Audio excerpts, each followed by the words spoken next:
자, 여러분들 아파트든 뭐 오피스텔이든 혹은 뭐 지식산업센터든 몇 채를 보유를 하고 계신지 모르겠습니다. 법원 등기 데이터에 따르면 올해 초까지 이 종부세와 양도소득세 중과 등 강력한 문재인 정부 때의 이 부동산 규제로 인해서 지난 2021년까지 급격하게 감소세를 보였던 집합건물 다소유 지수가 2022년 초 이 대선 기간에 잠깐 보합세를 보이다가 5월 윤석열 정부 취임 이후에 이 상승세로 전환이 되고 또 급기야 지난 8월에는 7월 한 달 대비 무려 0.03포인트나 오른 것으로 나타났습니다. 그래프를 보시면 이게 어느 정도의 오름세인지 알 수가 있는데요. 6월에서 7월 상승분이 0.01이었던 것에 비하면 무려 3배 가까이 오른 셈인데, 다소유 지수 값은 두 채 이상의 아파트, 오피스텔 등의 이 집합건축물 소유자가 100명당 몇 명인지를 말하는 겁니다. 예를 들면 다소유 지수가 16이면 집합건물 소유자 100명 중에 16명이 두 채 이상을 보유하고 있다는 뜻이고요. 그러니까 이 지수가 전달 대비 0.03포인트가 올랐다라는 거는 두 채 이상의 다주택자가 0.03% 늘었다는 거고, 우리나라 전체 인구에서 집합건축물을 소유한 사람이 전체 인구의 25.49%인 것을 감안을 하면 대한민국 전체 인구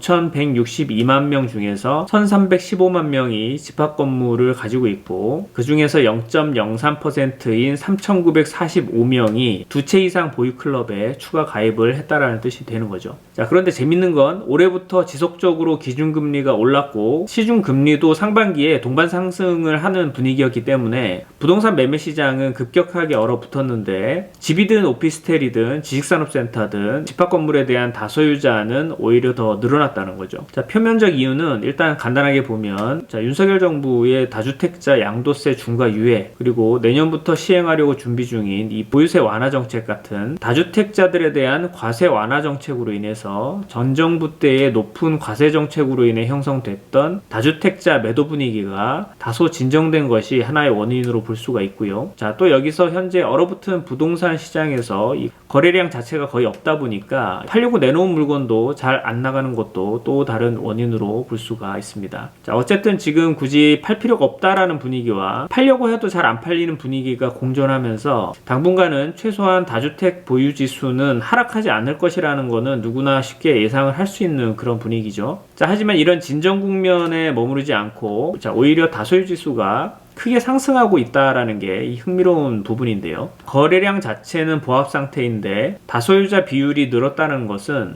그만큼 누군가는 이 와중에도 집합건물을 더 사들였다라는 말이 되는데, 실제 통계상으로 봐도 전달 대비 소유채 증가 비율이 가장 높아진 구간이 10에서 20채 소유로 나타나는 것으로 보면, 이 와중에도 소수의 자본력이 받쳐주는 사람들은 계속 분양을 받거나 고금리 때문에 어쩔 수 없이 저렴하게 나온 이런 매물들을 지속적으로 매수하는 분위기인 것을 알 수가 있습니다. 결국 전반적인 자본시장의 사이클로 봤을 때 다시 금리가 안정화되고 내렸던 부동산 시장가가 다시 올라가기 시작하게 되면 버티지 못해서 나왔던 저렴한 부동산 매물을 다량 구입했던 소수의 집합건물 다소유자들이 많은 이익을 내게 될 것은 자명한 사실이고, 결국 우리가 자본주의 시장에 살고 있는 한은 많은 자본을 가지고 규칙적으로 이런 자본을 잘 굴리는 그런 소수의 계층들이 더 많은 자본을 취득하게 되는 그런 아이러니한 상황 가운데 살고 있는 것을 알 수가 있습니다.